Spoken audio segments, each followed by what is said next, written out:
Hey everybody, this is Joseph Pasek, and welcome to the Fired Up Network. Welcome to the On the Mat Wrestling Show with Jimmy Korderas, one half of Huge Pop Wrestling. Donnie is away. We won't say where he is, all right? We won't say where he is, but, I gave him a headlock last time at Super Kick, and something happened with cauliflower ears or whatever, so, we won't do it. But are you excited for a first ever two-night SummerSlam, Jimmy? Yeah, they're getting me more excited with this, with every show. I'm actually excited. The 2-day format, I'm curious to see how that's going to work out for SummerSlam. It's been pretty much a success from a business standpoint for WWE, and this looks like it's going to be a success too. It looks like they're going to get in excess of, from what I'm seeing online, close to almost 100,000 people for the 2 nights, which is pretty good business. I think it's going to be a little bit more, but also don't forget this card, the premier live event instead of a pay-per-view. Premier live event starts at 6:00 with the pre-show starting at 3. Jimmy, 3 and 6. Do you know any idea why they started at 6? We're used to 7. Then they go back to 8. Now that's 6. I don't know why. I can't give a specific reason why they're thinking, but I like the idea of putting it at 6 because WWE doesn't have elongated pay-per-views like other companies do. They don't do 6-hour pay-per-views, 5-hour pay-per-views. Theirs are very tight. They're very time sensitive. They usually try to keep it around 3. With this one having a few more matches than their normal PLEs, I think it might go a little bit more than 3, maybe 3.5. But that way it's still, if you think about it, Saturday night. Yeah. If you want to go out and have some fun, you still have time to do that. And on Sunday, starting at 6:00, it's not too late for those that have to get up early and go to work the next morning. Yeah, well, we don't because it's actually civic holiday on Monday. Oh, that's right. I have to remind you this. So you got to remind me about this stuff sometimes, Joe. I'm trying to make it Jim Korderas Day, okay? So that's, since I'm the president of the province of Canada, all right? Okay, let's go to the card here. This should be another good bout. Sami Zayn versus Karrion Kross. And Scarlett will be there. But who do you call in that one? This is going to be another good match. You got 2 guys that could really go, and Sammy is the best at a babyface who fights from underneath and fights from adversity. But then this one, Karrion Kross, we talk a lot about guys can get over without going over. They don't need to win. In this one here, I think Karrion Kross does need to win. Yes. So I'm going to go with Karrion Kross. I agree here. Now for the tag team titles, Roxanne Perez and Raquel Rodriguez versus... They don't like each other. Or maybe they do. Who knows? Charlotte Flair and Alexa. They seem to be getting along a lot better lately. And, I'll be honest with you. I wasn't on board with this team at first. When Charlotte and Alexa started tagging, I was like, I don't know about this. I don't know if it's going to work. But they've got me invested. I'm starting to like them more and more every week. And we're seeing a different personality in Charlotte Flair. She seems to be having fun again. Yes. And I'm not just saying that from a character standpoint. I'm talking about she genuinely looks like she's having fun again. And I would love to see a title change, but I think it's too soon for them. But at the same time, I don't want to see Charlotte Flair and Alexa Bliss split up just yet either, if that's in the cards, if that's going to happen down the road. That being said, I think something is going to happen. I don't want to predict a title change here because I also like the team of Raquel Perez and Raquel Rodriguez and Roxanne Perez. I think they're really good and work well together. And there's something in the future there. I like the fact that the Judgment Day are surrounding themselves with titles. Yes. Everybody in Judgment Day has a title now, so I don't want to see that go away yet. So I'm going to pick the heels in this one. I'm going to pick Judgment Day. This is, for me, it's a toss-up because you hear little birdies saying Alexa Bliss. I mean, what's Liv Morgan? Liv Morgan coming out, and Liv Morgan, Roxanne Perez, and Finn Balor scheming and all that. So, but I agree with you 100%. I think it's too early, and I think if they're going to keep this Roxanne Perez and Rodriguez, they should, do a little bit of Spanish there. They're both Spanish. It's in New York, and Damien Priest is there and everything like that. They should do a little more Spanish. But I agree, it's a toss up, and I think it's too early to take the titles off them. Right. So there you go. Now another tag team match, and yes, Drew McIntyre will be at SummerSlam because Logan Paul took his private jet and brought. Never mind. All right, Randy Orton and Jelly Roll versus Drew McIntyre and Logan Paul. Now, I know Jelly Roll lost, I think, 80, 90, 100 pounds. The key is, I think, Jelly Roll, and when you got Jelly Roll, you're not going to make him lose. All right? The key is how good is he going to be? Because, Logan Paul, every match, he steals the show. Mm-hmm. Well, this is going to be interesting. Jelly Roll, like you said, did drop a ton of weight for this. He's working really hard, and he's really, really putting a lot of effort into this. He doesn't want to look bad because you see people like a Logan Paul. This guy has no business being as good as he is for the amount of time he's been in the ring. This guy is ridiculously good, and he gets it. Not just the fact that he can do a lot of stuff.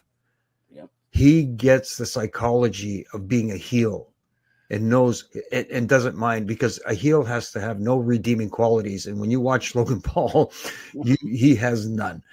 That being said, like you said, Jelly Roll and Randy Orton, I think, are going over in this one in some form or fashion. And I think it's going to set up something with Randy and Drew. I think Randy and Drew are destined to be facing each other, which you can sign me up for all day long. Exactly. Now, let's get to the WWE Ladies Championship. Tiffy time against Jade Cargill.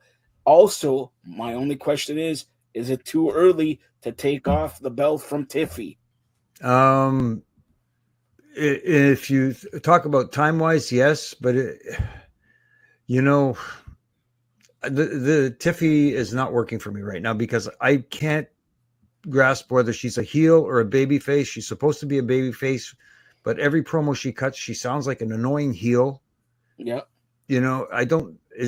Donnie always says it, and I might have to agree with them. I don't think she knows how to be a baby face. And she still needs some work. I think she gets inside her own head sometimes when she's in the ring. And Jade Cargill is showing improvement. Nobody's saying that she's on Charlotte's level as far as in ring goes, but she's showing improvement, and she's got a great look.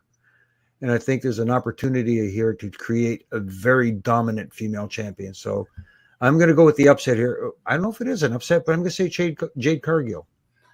Does that mean Jade will take on Stephanie McCure at the next PLE in Paris? So that way, I don't know, because that way it looks like they're gearing Stephanie McCure to win the title. But if we talk about, is it too early to take off Tiffy?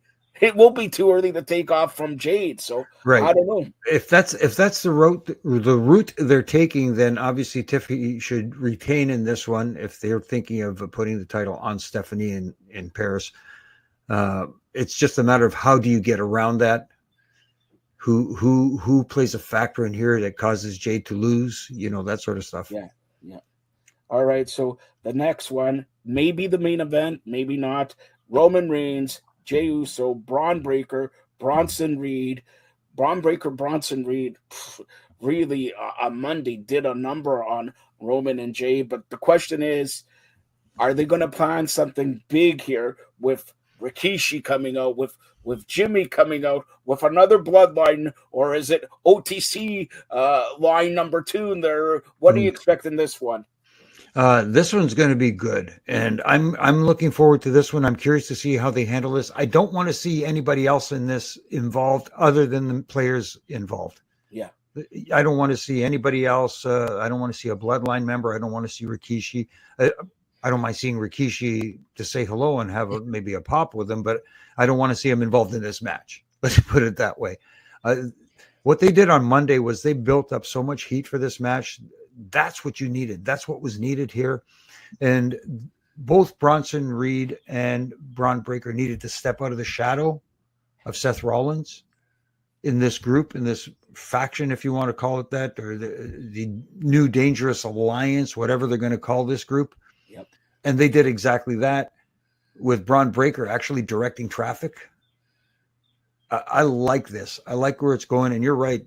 The star power in this one now, they could definitely main event, but there is a match that I think should main event. And all you talk about how they did it on Monday. The key factor to me was him stealing Roman Reigns' shoes. Yeah, I wasn't aware of this, that this was a thing. This was a thing. Somebody had to explain it to me, and I was like, oh, okay, now I get it. Apparently the people there got it because they got the reaction, the desired reaction from the live crowd. Yeah, so it's definitely, it should be. But for me, I think Roman and Jay, and I think Jimmy's going to come out, but I think they're going to prevail. Now you talk about what's probably going to be the main event, because CM Punk main evented night one WrestleMania. He main events night one of SummerSlam. CM Punk versus Gunther for the title. Does CM Punk win and then lose to some visionary? I say no. Okay. I know a lot of people are expecting a potential cash in here. I believe it is not happening. I know there's a lot of questions online. There's a lot of people saying that the Seth Rollins injury is not what it is, what it looks like.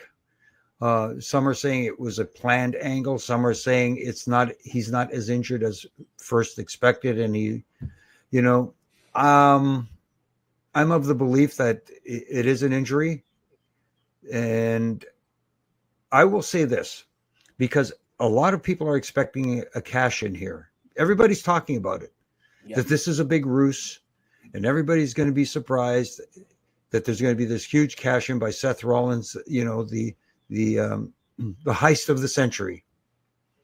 Let me put it this way. Let me paint this scenario for you, and let me tell me what you think, Joe. Okay. Gunther and Punk have a grueling match. They're going to have a hell of a banger, as the kids call it today. Yep. Going into the finish, let's say they're both beaten down. Punk manages to hit the GTS, the go to sleep. They're both down selling. As Punk starts crawling over to cover, or as they're both down selling, Seth Rollins' music hits. Punk crawls up the rope and he's looking down the entranceway, waiting for Seth, but there's no Seth.